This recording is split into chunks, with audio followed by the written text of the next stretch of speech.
You ever wonder why some homes just look effortlessly stunning while yours still feels off? You clean the room, arrange the shelves, buy the right cushions, and something still feels off when you sit down in the evening. So you move the coffee table, add another plant, or hang a new painting, but the house is still missing that wow factor you're after. Meanwhile, a Japanese apartment with a fraction of the stuff and cheaper materials feels 10 times more elegant and homely. The difference between your home and a Japanese one comes down to 15 small decisions, and every one of them takes about a minute to do yourself. You've spent years blaming your taste, your budget, or the size of your room. None of them were ever the problem. The first thing we'll go through is an interior designer's secret about the paintings and photos hanging on your walls, and it explains why the whole room feels flat every time you sit down. And number 13 will show you what you're doing wrong with the plants in your room and how to fix it to transform your house forever. Let's start with the one mistake I see all the time. Look at the artwork above your sofa, or over your bed, or beside your dining table. If it's floating somewhere near the top of the wall, that's usually because you took a cue from a magazine, copied a showroom, or stood in the middle of the room deciding what looked right at eye level while you were on your feet. Nobody actually uses a living room standing still in the middle of it. You use it sitting down, and once artwork sits too high, it stops belonging to the furniture underneath it. So the wall and the seating area start to feel like two separate rooms crammed into one. Your eye has to jump upward to find the picture. The sofa ends up stranded under something it has no real connection to, and it's part of the reason why your room feels flat. Let me know in the comments where you've hung up your paintings, because the location matters too. Every serious gallery and museum in the world already solved this. The center of the artwork should sit at exactly 57 inches from the floor, because 57 inches is the global standard for average eye level. When you use that same measurement across every room in your home, an invisible horizon line runs through the whole house, and that line does two things at the same time. The furniture underneath each piece gets anchored, so the sofa and the artwork above it finally read as one room. And there's more empty wall left above the frame, which makes your ceilings feel taller without you touching anything up there. Go grab a tape measure right now, pick one piece of art, and rehang it so the center sits at exactly 57 inches from the floor. Then sit down in the spot you actually use and look up at it. You'll feel the room start to settle around you. But there's another surface in this room working against you, and it isn't the wall. Walk over to any shelf, console, sideboard, or windowsill in your home and count how many things are sitting on it. If you're looking at a candle, 2 photos, a small plant, a bowl, a stack of books, and a decorative sign, that surface is doing what most surfaces in Western homes do. Every inch of it has been asked to perform. None of those objects are individually ugly, and yet the whole surface feels busy in a way you can't quite name. You keep rearranging things, moving the candle to the other end, buying a nicer tray to organize it all, and that restless feeling stays exactly where it was. The Japanese have a word for the empty space around an object. They call it ma. That empty space is the pause that lets the objects you kept actually be seen. So pick one full shelf, or one end of a sideboard, or one windowsill, and take everything off it. Leave it completely empty. Don't push the smaller objects into the gap you just made, and don't put one careful item back to replace what you took away. Within about 30 seconds, you'll notice the objects still sitting on the other surfaces suddenly have room to breathe. The empty area is what gives everything else room to breathe, which is why the room felt restless in the first place, and why buying more decoration was never going to fix it. Once the room has somewhere for the eye to rest, there's one more thing working against you every evening: the switch beside your door. The fastest way to make an expensive room look cheap is that switch. You walk in after dark, flip on the big ceiling light, and the whole room floods with the same brightness from corner to corner. The sofa looked warm in daylight. The artwork you just lowered looked considered. The shelf you just emptied felt calm. The whole space felt inviting. Under that overhead light, all of it goes flat again. You start blaming the paint color, or the sofa, or wondering if you need to put something else on that shelf, when the real problem has nothing to do with any of that. The problem is light being thrown everywhere at once, with no decision about where it should actually land. When every corner is equally bright, nothing looks important. The shadows disappear, and the messy pile on the side table gets exactly the same attention as the parts of the room you actually want people to notice. A Japanese interior will leave part of the room in shadow on purpose because someone decided which corners deserve to be lit in the first place. You don't need to touch your ceiling fittings. Just turn off the overhead light tonight, switch on one lower lamp beside the sofa or a chair, and point it towards a wall or a corner instead of the middle of the room. Sit down and look at what changes. That's 3 decisions in, and none of them have cost you a penny. And there are hundreds more principles like these that the Japanese have used for centuries to keep their home, land, and family in good order.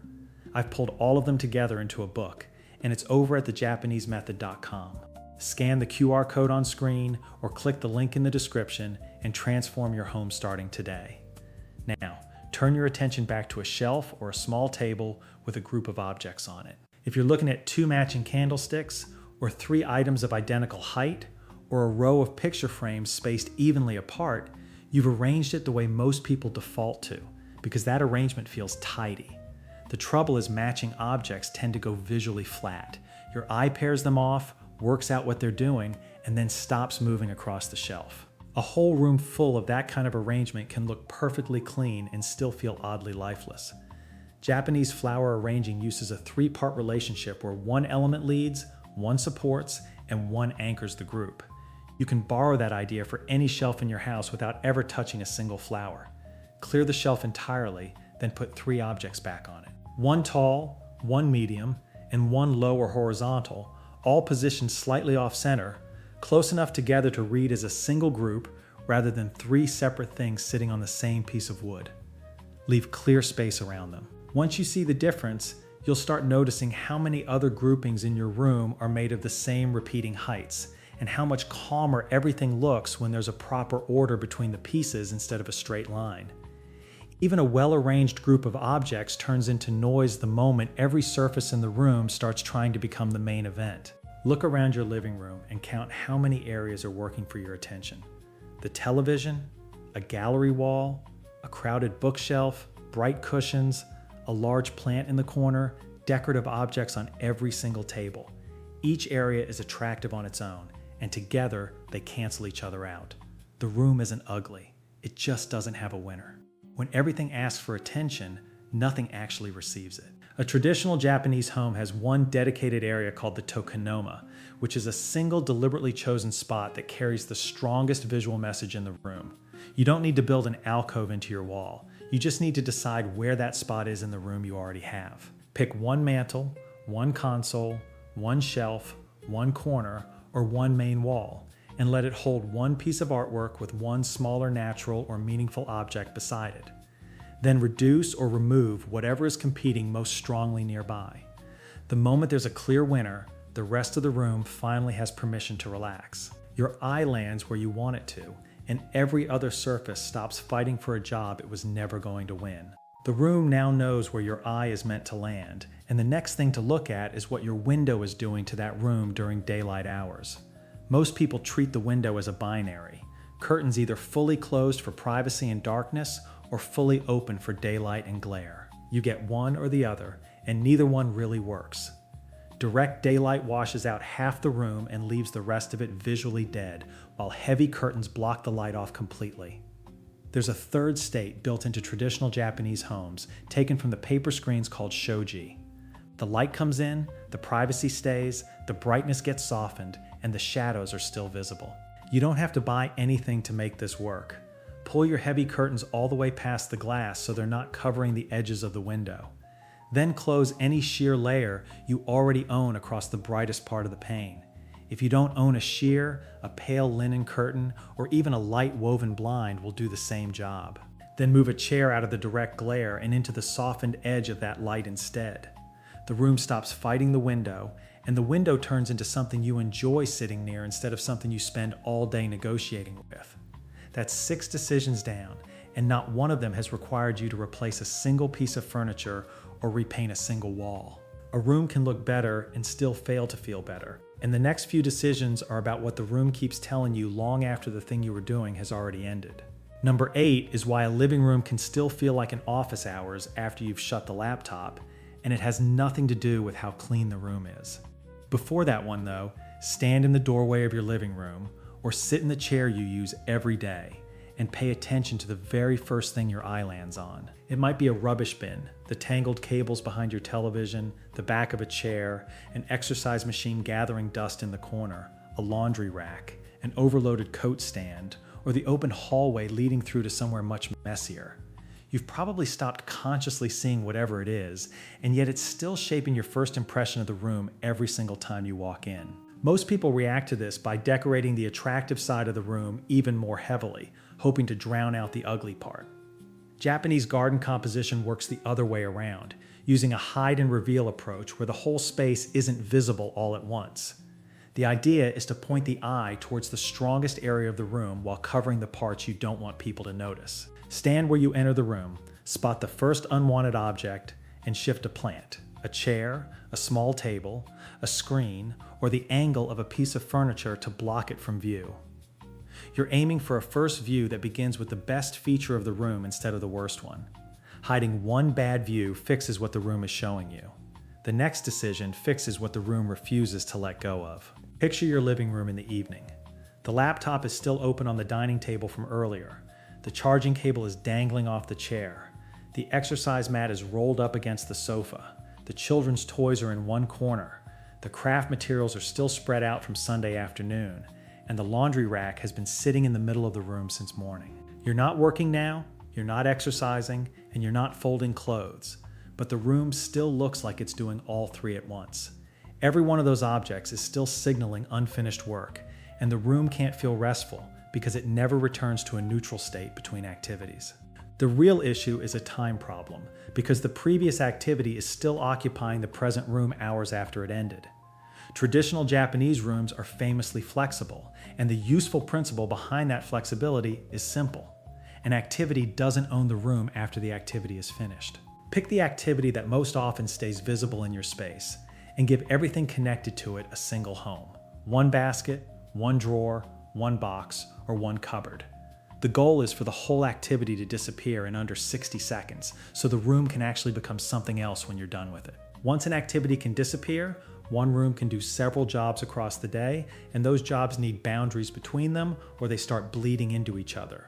Look around an open-plan living space, and you'll see the problem straight away. The dining area feels like part of the kitchen. The reading chair feels like unused furniture nobody sits in.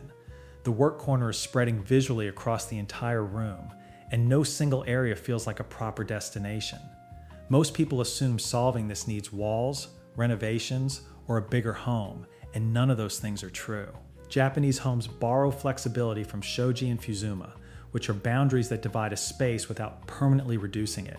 You can do the same thing using what you already own. Turn the back of a sofa towards another zone so it becomes a soft wall. Place a floor lamp beside a chair to give it its own pool of light. Move an open shelf, hang a curtain, shift a rug, or angle a single chair away from the rest of the room. The clearest example is a reading corner made from one chair and one lamp in a spot where nothing was really happening before. Suddenly, that corner becomes a destination, and the rest of the room stops trying to be everything at once. The room now has real shape, and the next decision controls what actually deserves to stay visible inside it. Walk into your kitchen and take a proper look at what's on display versus what's shut away in a cupboard. There's a good chance a beautiful ceramic bowl you use all the time is hidden in a top drawer, while a purely decorative bowl nobody has touched in a year is sitting out on the dining table. A practical basket is stored somewhere you can't reach, and another basket you bought to fill an empty corner is out on display doing absolutely nothing.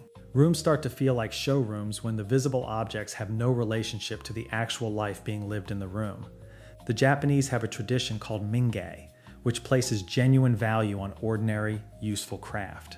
The idea behind it is that an object shouldn't have to choose between being useful and being beautiful. Take one purely decorative object off a surface and swap it for something you actually use. A teapot, a wooden tray, a woven basket, a ceramic bowl, a cooking vessel, or a handmade cup. The rule is that whatever you put out has to keep doing its real job, so it earns its place on the surface every single time you pick it up and use it. Before you go out and buy a new useful object to replace the decoration, take another look at what you already own. Somewhere in your home, probably in a cupboard or at the back of a shelf, there's an old pitcher, a shallow dish, a wooden box, a small stool, a basket, a slightly damaged tray, or a glass jar. You've kept them because they might be useful one day, and yet none of them have a job right now. So instead of reaching for what you already have, you go shopping for a vase, a key tray, a plant stand, a blanket holder, or a shelf riser, when everything you needed was already sitting inside your own house. The Japanese have an idea called mitate, which basically means looking at an existing object with fresh eyes and giving it a completely different role. The pitcher becomes a vase, the bowl becomes the tray by the front door where the keys and coins land, the box becomes a display platform for a small plant, the stool becomes a plant stand, and the basket becomes storage for blankets beside the sofa. The small decision is that an object's first identity doesn't have to be its final one, and some of the most interesting pieces in a room are the ones doing a second job they were never designed for. Giving old objects a new role adds a bit of history to a room. The next decision keeps that history from making the room feel completely frozen in time. Think about your living room a year ago, then look at it now. There's a good chance the same objects are sitting in the same arrangement, in the same colors, with the same artificial flowers on the shelf and the same photographs on the wall. Nothing's exactly wrong with any of it, but you've stopped properly seeing any of it because none of it has changed. Most people assume the room needs a full redesign to feel fresh again, so they either put it off or start planning something far too big. The Japanese tradition of shitsurai involves making small, restrained seasonal changes rather than redoing an entire room. The important word there is restrained. This has nothing to do with filling the house with themed decoration or turning every corner into a display. Pick one permanent spot in your home: the mantle, the console, a single shelf, or the entrance table, and change one element for the season. A branch, a piece of fabric, one print, a bowl holding something that fits the time of year, one color, or one natural object. Everything else in the room stays exactly the same, which is why the small change actually gets noticed. That's 12 decisions, and every single one of them has happened inside the walls of your house.